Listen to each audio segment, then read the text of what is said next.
Hey, everyone. Today, we're diving into a heartbreaking case that shook the small town of Bardstown, Kentucky. This is the story of Crystal Rogers, a devoted mother whose sudden disappearance sent shockwaves through her community. Crystal was known for her unwavering dedication to her 4 children, despite sharing custody with her ex-husband, Keith. She had a close bond with her youngest son, who was just 2 years old and living with her boyfriend, Brooks Houck. But on July 5, 2015, everything changed. Crystal's mother, Sherri Ballard, grew increasingly concerned when her daughter failed to answer her calls. It wasn't like Crystal to be out of touch for so long, and Sherri's maternal instincts told her something was seriously wrong. As the hours ticked by with no sign of Crystal, Sherri's worry turned into full-blown panic. She reached out to Crystal's friends and family, hoping someone had seen or heard from her, but the response was always the same: silence. Even Crystal's sister Brooke couldn't shed any light on her whereabouts. It was as if Crystal had vanished into thin air, leaving behind a trail of unanswered questions and shattered hearts. Join me as we delve deeper into the mysterious disappearance of Crystal Rogers and uncover the truth behind this tragic case. Brooke shared with her mother that she had spoken with Brooks, Crystal's boyfriend. Brooks informed her that he had not seen Crystal since Friday. According to Brooks, the last time he saw her, she was up playing games on her phone before he went to bed. When Brooks woke up the next morning, Crystal was gone. He speculated that Crystal may have gone to visit her cousin's house to celebrate the 4th of July. However, Sherri's concern grew as she struggled to get in touch with her daughter. Sherri reported Crystal missing to the police department, and as she was there, her son Casey received a phone call from a friend who had seen Crystal's car on the side of the road. This discovery worried Casey and his father, Tommy Ballard, as they knew Crystal would not have abandoned the vehicle of her own accord. Upon receiving the call, Casey and Tommy felt a sense of dread in their stomachs. Upon arrival at the location, Casey and Tommy saw Crystal's car, which had a flat tire.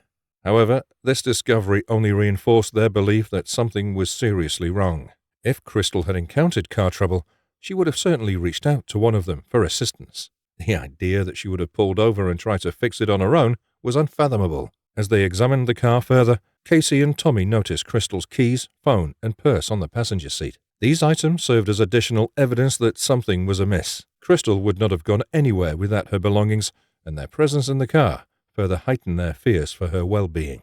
They questioned why Brooks couldn't have handed her the phone and had the conversation right then and there in the midst of Brooks's interview. He received a phone call from his brother, Nick, an officer at the Bardstown Police Department. Nick advised Brooks to exit the interrogation room immediately. The police were not convinced that Crystal had run away and abandoned her car on the side of the Bluegrass Parkway. It seemed to the police that something had happened to Crystal while she was at the Brooks HW family farm. As the investigation into Crystal's disappearance continued, people called the police and reported seeing Brooks's truck and his brother Nick's police car at the Houck family farm. Detectives became convinced that the brothers were at the farm disposing of evidence in Crystal's disappearance. To gather more information, the police decided to call in Nick Brooks's brother for questioning. They confronted him with the fact that he'd been spotted at his family's farm on July 8th and asked him to explain why he'd been there. However, Nick denied having any knowledge of what they were talking about and claimed not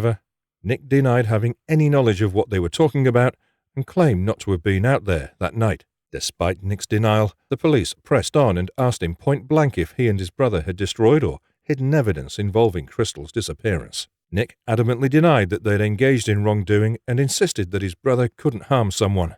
Furthermore, he said there was no conceivable scenario where he, as a police officer, would have assisted Brooks in covering up a crime. After the interview, the police asked Nick if he would be willing to take a polygraph test, and he agreed. Nick failed the polygraph on 2 questions.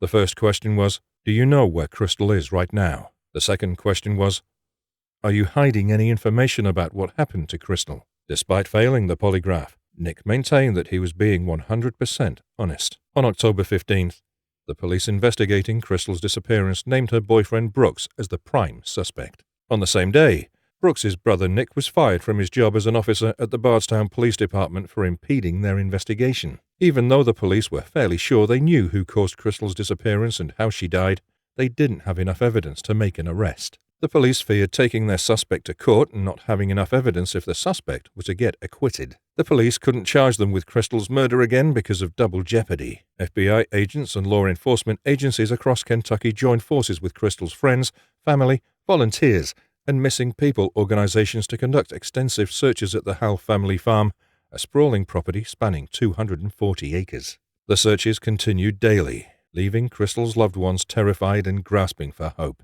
While they hoped to find Crystal alive and well, they truly desired some answers. At the Houck family farm, investigators conducted a thorough search of the ashes of a fire, but no human remains were uncovered. However, in the pile of ashes, remnants of clothing were found, but the investigators were unable to connect these pieces to the case of Crystal's disappearance. The police served multiple search warrants on the Houck family farm, targeting cars and residences. Despite their efforts, none of these searches yielded significant leads or evidence related to Crystal's case. A $100,000 reward was offered for information about Crystal's disappearance, but still, no one came forward. Tommy Ballard, Crystal's father, followed every lead he got in Crystal's disappearance. He was determined to find his daughter and was not going to give up. Crystal's disappearance affected Tommy more than it did anyone else who loved her, because in January 1979, his pregnant sister was murdered by her husband and his friend. They shot and beat her, and then set her remains on fire and scattered them on a farm. The men who committed this heinous crime were eventually caught years later and found guilty, sentenced to life in prison. Despite the challenges he faced, Tommy remained steadfast in his pursuit of Crystal's whereabouts. Tommy followed every lead, no matter how small or insignificant it may have seemed. He canvassed the neighborhood, conducted interviews, and reached out to anyone who might have information. Tommy, determined to find answers about his daughter's disappearance, allocated his savings toward hiring cadaver dogs and a private eye. With each passing day, he kept meticulous records of all the tips he followed